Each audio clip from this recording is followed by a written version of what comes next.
We're going to be analyzing a gripping, highly dramatic scene from a script called The Sanctuary Between the Samples. Let me just set the stage for you. Imagine a pitch-black, freezing night. Two colleagues are driving a heavy van to a highly remote research site near the Arctic Circle. Their mission is to collect genome samples from the environment. Right, and the tension inside that van is incredibly thick. We're looking at two very different characters. First, there's Bear. He is a senior field researcher. He's stubborn, he's carrying the weight of the project's funding on his shoulders, and he's dangerously exhausted. Yeah, and sitting right next to him is Rabbit. She's a junior researcher, she's calm, highly observant, and she is growing very concerned about Bear's well-being and his increasingly erratic driving. Okay, let's unpack this. We are going to help you master the advanced vocabulary of this text by first performing it for you without interruption so you can hear the raw emotional context. Then we'll shift gears. We'll slow down, isolate the most powerful sentences, and break down the sophisticated idioms and persuasive tactics line by line. Exactly. We want you to just sit back and absorb the emotional weight of the scene first. I'll be reading the part of the calm, observant Rabbit, and my colleague here will be taking on the role of the stubborn, exhausted Bear. Let's begin the scene. We've still got 3 hours of driving before we hit the Arctic Circle boundary. If we push through the night, we can start the genome sampling by dawn. Bear, look at your hands.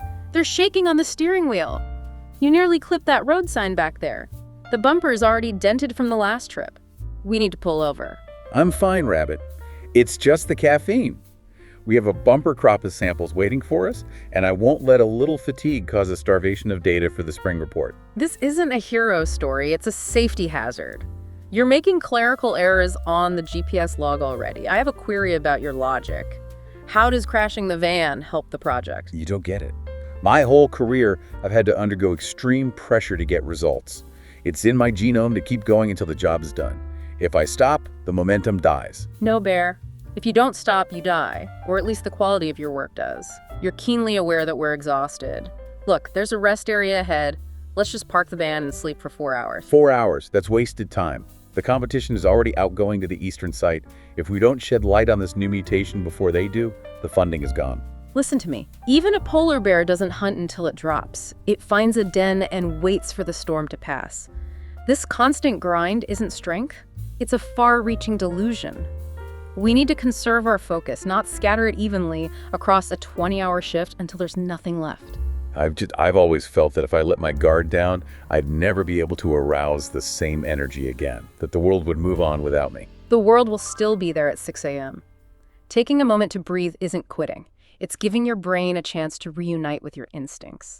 You're a brilliant researcher, but right now you're just a tired man driving a dented van. A den, huh? Exactly. A temporary sanctuary. Like a cub in winter. We rest now so we can be sharp when it actually matters. Fine. You're right. I'm starting to come around to the idea. My eyes were starting to play tricks on me anyway. Good. Close your eyes, Bear. The samples aren't going anywhere. Tomorrow, we'll see everything much more clearly. And scene. Wow, what an incredibly intense conversation. Before we isolate the specific conversational tools they're using, we really need to understand the thematic context here. Absolutely. The core conflict of this scene is the dangerous pursuit of productivity at the cost of basic human safety and the actual quality of the work. Bear has convinced himself that working blindly without sleep makes him a dedicated professional. Rabbit sees the reality. This extreme effort is actually a massive liability. It brings to mind a powerful concept in symbolism often called the Four of Swords. The Four of Swords. That sounds like a tarot card or something medieval. Yeah. What does that represent in a modern context? It's a great visual metaphor. The Four of Swords represents a strictly necessary period of rest and retreat. Imagine a soldier taking a deliberate break from a long battle to recover their strength. They aren't surrendering, they are healing so they can fight effectively another day. Rabbit is actively urging Bear to find his own Four of Swords moment, his temporary sanctuary. If we connect this to the bigger picture, resting right now is the absolute only way to ensure they are mentally capable when it's time to do the actual complex work of genome sampling. That's such a crucial distinction. Rest isn't quitting. Rest is preparation. Okay, let's dive into the language. We are going to isolate some of the most powerful phrases from this dialogue, slowing down our delivery slightly so you can really hear the pronunciation and the rhythm. These are fantastic tools to deploy in your own workplace when you need to persuade a stubborn colleague or set a boundary. Let's start right at the beginning. Listen to Bear's opening line slowly and clearly. We've still got 3 hours of driving before we hit the Arctic Circle boundary. If we push through the night, we can start the genome sampling by dawn. The key phrase to isolate here is push through. To push through means to endure and force yourself to continue doing something, even when it is physically or mentally difficult. We hear this in office culture all the time, pushing through a Friday afternoon slump. But here, Bear is using it literally. He wants to force a heavy van through a freezing night. Right, and the other term there's genome sampling. Put simply, genome sampling just means collecting DNA data from the environment. So he wants to force them through the night just to collect this DNA data, which is incredibly dangerous. Rabbit immediately notices the physical toll it's taking on him. Listen to her warning very slowly. Bear, look at your hands. They're shaking on the steering wheel. You nearly clipped that road sign back there. The bumper's already dented from the last trip. We need to pull over. Let's look at how Rabbit builds her argument. She uses the verb clipped. To clip something means to hit it very slightly, usually just grazing the edge. By pointing out that he nearly clipped a sign, she's highlighting a near miss. And then she mentions the bumper is dented. Dented simply means that the metal is damaged or bent inward from a crash. Yeah, it's a real wake-up call. And she follows it with a definitive boundary. We need to pull over. Pull over is an essential phrasal verb. It means driving your vehicle to the side of the road to safely stop. Notice how she doesn't ask him. She doesn't say, should we pull over? She states it as a necessary fact. But Bear tries to wave it off. Listen to his defense slowly. I'm fine, Rabbit. It's just the caffeine. We have a bumper crop of samples waiting for us. And I won't let a little fatigue cause a starvation of data for the spring report. Okay, let's look at a fascinating idiom here. Bumper crop. Originally, this is an agricultural term. A bumper crop means an unusually large, overwhelming harvest of vegetables or fruit. Bear is using it to describe a massive, exciting amount of scientific samples. Exactly. And that leads right into his next metaphor. He says he won't let fatigue cause a starvation of data. Fatigue is just a word for extreme tiredness, but starvation of data, this is where we see his perspective completely warp. Starvation means dying from a severe lack of food. So a starvation of data means a severe lack of information. He's equating biological survival, food, with corporate success, data. He's treating the project like his literal life depends on it. It shows how deeply his priorities are skewed by his job. Rabbit refuses to buy into his dramatic narrative. Listen to how she shuts it down slowly. This isn't a hero story, it's a safety hazard. You're making clerical errors on the GPS log already. I have a query about your logic. How does crashing the van help the project? She pivots immediately from his epic tale of survival to cold, hard liability. Safety hazard is a great term. It just means a dangerous situation that can cause injury. And she backs it up with evidence, clerical errors. Right. Clerical errors are small administrative mistakes in writing or typing data. She's essentially saying you think you're saving the project, but you can't even type the GPS coordinates correctly. She also uses the word query, which is just a formal word for a question. I have a query about your logic. Derek gets incredibly defensive when his competence is questioned. Listen to his excuse. Yeah. You don't get it. My whole career, I've had to undergo extreme pressure to get results. It's in my genome to keep going until the job is done. If I stop, the momentum dies. Let's look at the word undergo. To undergo something means to experience something difficult or unpleasant. He says he's had to undergo extreme pressure. And then he says, it's in my genome. Since he's a biological researcher, he's using industry jargon figuratively. Saying something is in your genome or in your DNA means it is a fundamental, unchangeable part of your nature. Do you think he actually believes he's biologically wired to never sleep? I think he's using it to avoid responsibility. He's afraid of losing momentum, that forward driving force that keeps things moving. He feels like a heavy ball rolling down a hill. If he stops, he might never get moving again. But Rabbit gives him a stark reality check. Listen to her dire warning slowly. No, Barry, if you don't stop, you die. Or at least the quality of your work does. You're keenly aware that we're exhausted. But look, there's a rest area ahead. Let's just park the van and sleep for 4 hours. I want to focus on that phrase, keenly aware. This is a highly persuasive collocation, two words that natively pair together perfectly. Keenly means sharply or intensely. To be keenly aware means knowing or feeling something with absolute, undeniable clarity. Exactly. By telling Bear he is keenly aware of their exhaustion, she is calling his bluff. She is saying, deep down, beneath your ego, you know perfectly well that we are failing right now. It's a psychological tactic to make him face reality. But Bear pushes back one last time. Listen to his real complaint, slowly. 4 hours. That's wasted time. The competition is already outgoing to the eastern site. If we don't shed light on this new mutation before they do, the funding is gone. Let's break down the idiom shed light on. If you are in a dark room and you turn on a flashlight, you shed light on the objects there. In a professional conversation, to shed light on something means to reveal, explain, or discover new, vital information about a complex issue. He wants to shed light on a new biological mutation. Mutation is just a biological change. But here's where it gets really interesting. Bear finally drops the heroic scientist act and reveals his true motivation. Funding. It's not about the purity of the research. It's the sheer terror of losing financial backing to his competitors. Fear is driving the van, not logic. Which brings us to Rabbit's brilliant grounding analogy. Listen to how she handles his panic slowly. Listen to me. Even a polar bear doesn't hunt until it drops. It finds a den and waits for the storm to pass. This constant grind isn't strength. It's a far-reaching delusion. We need to conserve our focus, not scatter it evenly across a 20-hour shift until there's nothing left. She targets the modern hustle culture directly with the phrase constant grind.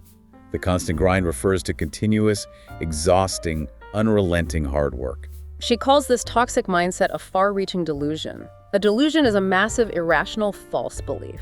Far-reaching means it has spread everywhere and affects everything.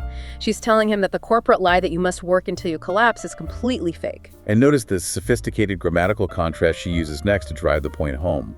She contrasts the verb conserve with scatter. To conserve means to carefully save and protect a valuable resource. To scatter means to spread things out randomly in many different directions until they are diluted and useless. She wants to deliberately save their brain power, not scatter it over a 20-hour shift. That logic finally breaks through Bear's armor. Listen to his quiet confession slowly. I've always felt that if I let my guard down, I'd never be able to arouse the same energy again, that the world would move on without me. This contains one of the most crucial English idioms for expressing vulnerability. Let my guard down. Imagine a boxer in a ring, lowering their hands to rest. They are letting their guard down, exposing themselves to a hit. In a professional or emotional context, it means to stop being hypervigilant, defensive, and stressed. Bear is absolutely terrified to relax. He's afraid he won't be able to arouse the same energy. In this specific context, arouse means to awaken or trigger a strong emotional or physical response. He truly believes his ambition will evaporate if he takes a nap. Rabbit responds to this vulnerability with incredible empathy. Listen to her tone slowly. The world will still be there at 6 a.m. Taking a moment to breathe isn't quitting. It's giving your brain a chance to reunite with your instincts. You're a brilliant researcher, but right now you're just a tired man driving a dented van. She tells him to let his exhausted brain reunite with his natural instincts. To reunite means to come back together after being separated. She's implying that extreme burnout literally separates us from our own intelligence. What's fascinating here is the rhetorical brilliance Rabbit uses at the very end of that sentence. You're a brilliant researcher, but right now you're just a tired man driving a dented van. Oh. She completely validates his core identity, a brilliant researcher, while gently forcing him to look at his current physical reality. It is an incredibly persuasive way to de-escalate someone who feels threatened. You validate their ego, then present the unarguable facts. And it totally works. The next moment, Bear finally surrenders. Listen to the shift in his voice. A den, huh? Exactly. A temporary sanctuary. Like a cub in winter, we rest now so he can be sharp when it actually matters. Rabbit earlier called the den a temporary sanctuary. The sanctuary is a safe, protected haven. Temporary means it's strictly for a short duration. They need this brief retreat so they can be sharp, which in this context means mentally agile, quick, and highly focused. Listen to Bear's response. Fine. You're right. I'm starting to come around to the idea. My eyes were starting to play tricks on me anyway. Bear admits he is starting to come around to the idea. This is a fantastic conversational idiom. To come around to an idea means to slowly, gradually agree with something after initially fighting it. You are shifting your perspective. He also admits his eyes were starting to play tricks on me. When your eyes or your mind play tricks on you, it means you are hallucinating or seeing things incorrectly, usually due to severe fatigue or stress. It's the ultimate admission of his physical limit. Finally, listen to Rabbit's comforting resolution. Good. Close your eyes, Bear. The samples aren't going anywhere. Tomorrow we'll see everything much more clearly. She uses a very common, highly colloquial reassurance. Aren't going anywhere. When you say a project, a deadline, or an object isn't going anywhere, it means it will safely remain exactly where it is. It will not disappear while you take care of yourself. And with that, they both finally get the rest they so desperately need to actually do their jobs well. The language in this scene is incredibly rich. Whether you are navigating a high-tech laboratory, a tense corporate boardroom, or just managing a demanding community project, you will hear people talking about pushing through, holding onto their momentum, and refusing to let their guard down. So what does this all mean? Ultimately, dissecting these phrases helps you navigate complex workplace conflicts with a lot more empathy, clarity, and strategic thinking. Rabbit didn't just yell at Bear to stop the car. She didn't just call him reckless. She used logic, targeted metaphors, and calm reassurance to completely de-escalate a dangerous power struggle. For your practical takeaway today, I want to warmly advise you to try integrating these phrases into your professional toolkit this week.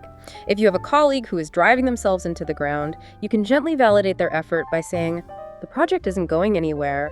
It's okay to let your guard down for the weekend." Or perhaps you need to admit to yourself that you need a temporary sanctuary to recover, so you can actually shed light on your challenges with a sharp, clear mind tomorrow. Give yourself that Four of Swords moment. It's not a weakness, it's a strategy. As we wrap up this deep dive into workplace language, we want to leave you with a final thought to mull over. Consider the vocabulary we actively choose to motivate ourselves and our teams. Exactly. When we are as completely exhausted and overwhelmed as Bear, do the very words we use to praise our own work ethic, like glorifying the constant grind, demanding momentum, or telling ourselves we're just pushing through. Do those motivational phrases actually become the safety hazards that blind us to our own human limits? This raises an important question about corporate culture. Sometimes our linguistic determination to sound like the hero is the exact thing that destroys the quality of the work we care so much about. Remember to take your own rest this week. Don't drive a metaphorical van into the ground if you don't have to. Thank you so much for joining us for this special conversational deep dive. We'll catch you next time.